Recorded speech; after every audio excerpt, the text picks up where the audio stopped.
औरंगाबाद में जो केस हुआ है, लड़की को एक ऑटो ड्राइवर ने मैं बाद में बोलूंगा उसको। सर बोलिए ना, क्योंकि मोलेस्ट किया गया है लड़कियों को।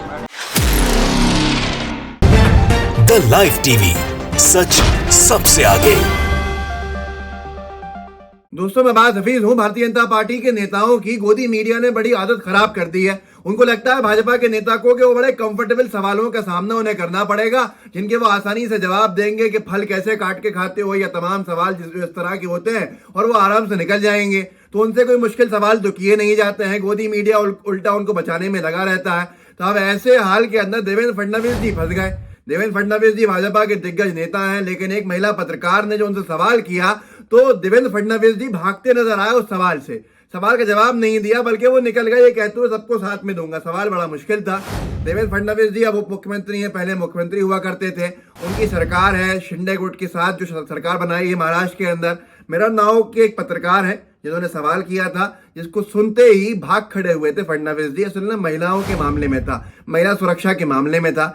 सवाल आप भी सुन लीजिए और इसके जवाब के अलावा देखिए किस तरह से भाग रहे हैं। एक बच्ची जो है औरंगाबाद के एक ऑटो से कूदने को मजबूर हो गई मॉलेस्टेशन की वजह से। वो पूरा मामला क्या बताऊंगा आपको। और उसको वो आईसीयू के अंदर भर्ती किया गया है, लेकिन उस पर जब सवाल पूछा गया है तो क्या हाल हुआ है, जरा देखिए इस वीडियो को। औरंगाबाद में जो केस हुआ है, लड़की को एक ऑटो ड्राइवर ने मैं बाद में बोलूंगा उसको। सर बोलिए ना, क्योंकि मोलेस्ट किया गया है लड़कियों को। बोलूंगा, सबके साथ बोलूंगा मैं थोड़ी देर बाद। तो आपने भी जो सवाल देखा उसके अंदर महाराष्ट्र के उप मुख्यमंत्री और बीजेपी के दिग्गज नेता और महाराष्ट्र के पूर्व मुख्यमंत्री भी, मतलब सौदेबाजी की वजह से उनको उप मुख्यमंत्री बनना पड़ा, वो है देवेंद्र फडणवीस जी। कैसे महिला सुरक्षा के नाम पर इनको भागना पड़ रहा है। इसी सवाल के ऊपर अजीत अंजुम साहब ने लिखा है कि रिपोर्टर को ऐसे ही सत्ता से सवाल करना चाहिए। जब ही कोई फर्क आ सकता है, जब भी कोई तब्दीली आ सकती है, बदलाव आ सकता है। इनका सवाल सीधे ये था कि महिला सुरक्षा को लेकर आप क्या कहेंगे, क्या महिलाएं असुरक्षित हैं। तो ये सारी की सारी चीजों के ऊपर कैसे बीजेपी के नेताओं को भागना पड़ा, वो आपने देखा। असल में कुछ दिन पहले अभी औरंगाबाद में, एक महीना पहले थाने में हुआ था ऐसा ही एक मामला, जिसके अंदर जो छेड़छाड़ थी उसको लेकर महिला पीड़ित हुई। और उसके बाद कोई ऐसी कार्यवाही देखने को मिलती है जिससे कि पूरा महाराष्ट्र के अंदर या पूरे देश के अंदर एक मैसेज जाता। मैंने आपने शायद नहीं देखा हुई होगी, लेकिन हमें इसकी जानकारी नहीं है। पर औरंगाबाद में जो हुआ, एक ऑटो किया एक लड़की ने, जो 18 साल से कम उम्र की लड़की है, और उसने ऑटो किया और ऑटो के अंदर उससे जो ऑटो ड्राइवर था वो छेड़छाड़ करने लगा। उससे ऐसे सवाल पूछने लगा जो अनकंफर्टेबल करते हैं, जो डिस्कम्फर्ट देते हैं, जो सही नहीं होते हैं। और सीधे तौर के ऊपर जो सवाल थे वो मोलेस्टेशन की तरह से सेक्सुअल सवाल थे और अपमानजनक सवाल थे। महिला जो थी, जो बच्ची इसमें बैठी थी ऑटो के अंदर, वो कूद जाती है सड़क के ऊपर, असुरक्षित महसूस करके खुद को, चलते हुए ऑटो के अंदर। और उसके बाद उसकी ये हालत होती है कि वो आईसीयू के अंदर उसको भर्ती करना पड़ता है। अब इसी सारे बात को लेकर सवाल करने पहुंचे, कोई पत्रकार ऐसे सवाल करते हुए दिखे नहीं। लेकिन जो इस महिला पत्रकार, जिनको सल्यूट करता हूं मैं, मेरा नाव की जो पत्रकार थी, उन्होंने जो सवाल पूछा उससे देवेंद्र फडणवीस जी को दौड़ लगानी पड़ गई। ये हालत है भाजपा के नेताओं की। महिलाओं के सम्मान के ऊपर खूब सारे वोट मांगने वाली पार्टी, महिलाओं को सुरक्षा देने का वादा करके चुनाव जीतने वाली पार्टी, आज ऐसे भागती है। इनके जब सरकार सवाल किए जाते हैं तो ये भागने लगते हैं, क्योंकि गोदी मीडिया ने बड़ा अनकंफर्टेबल कर दिया है। लेकिन सवाल तो पूछना बहुत ज्यादा बनता भी है, नहीं तो बीजेपी के नेताओं का क्या हाल है वो तो आप जानते ही हैं। गुजरात में क्या हुआ, जो बिल्किस बानो के अपराधी जो पाए गए, जिनको उम्र कैद की सजा हो रही थी, जिन लोगों ने बिल्किस बानो के परिवार के साथ बलात्कार किया, उनके परिवार के लोगों को मार डाला, छोटी बच्ची को मार डाला, बिल्किस बानो के साथ बलात्कार करके उसको अधमरा छोड़ा है, मरा हुआ समझ के।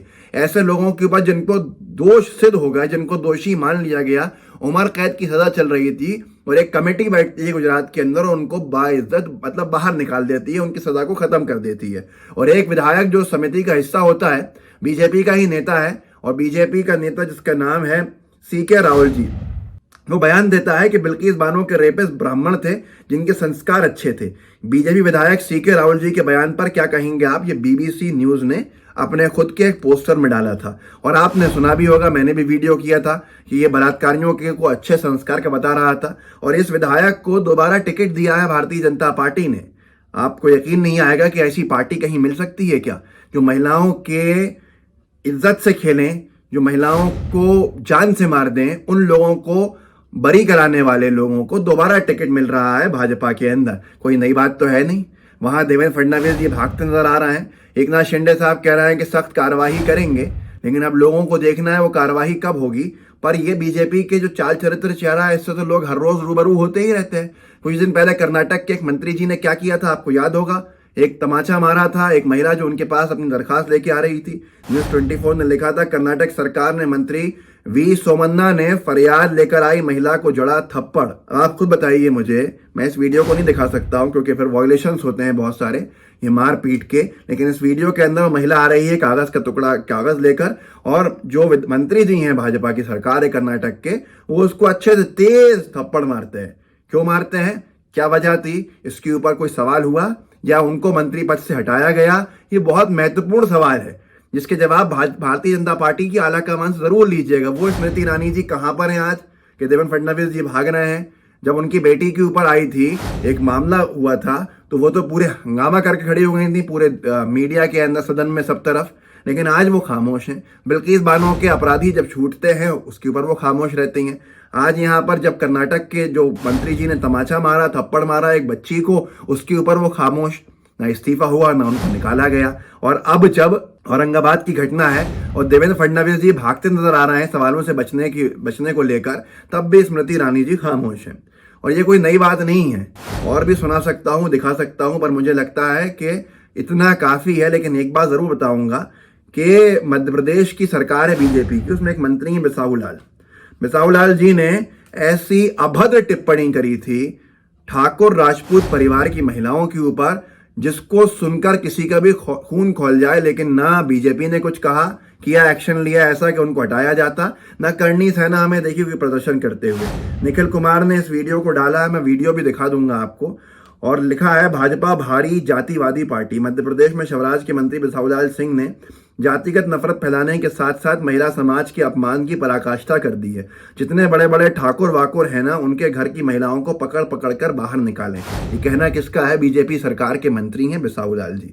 जरा इस वीडियो को देख लीजिए, समझ लीजिए और सुनिए भाजपा के जो सरकार के मंत्री हैं उनके क्या ख्याल हैं महिलाओं के सम्मान को लेकर। सुनिए। आप आगे आए और जितने बड़े बड़े ठाकुर है ना, उनका घर में जाके उनका महिला का बाहर निकले तो पकड़ पकड़ के बाहर निकाल, उनका समाज के साथ काम करना चाहिए, तभी ना ये महिलाएं आगे बढ़े।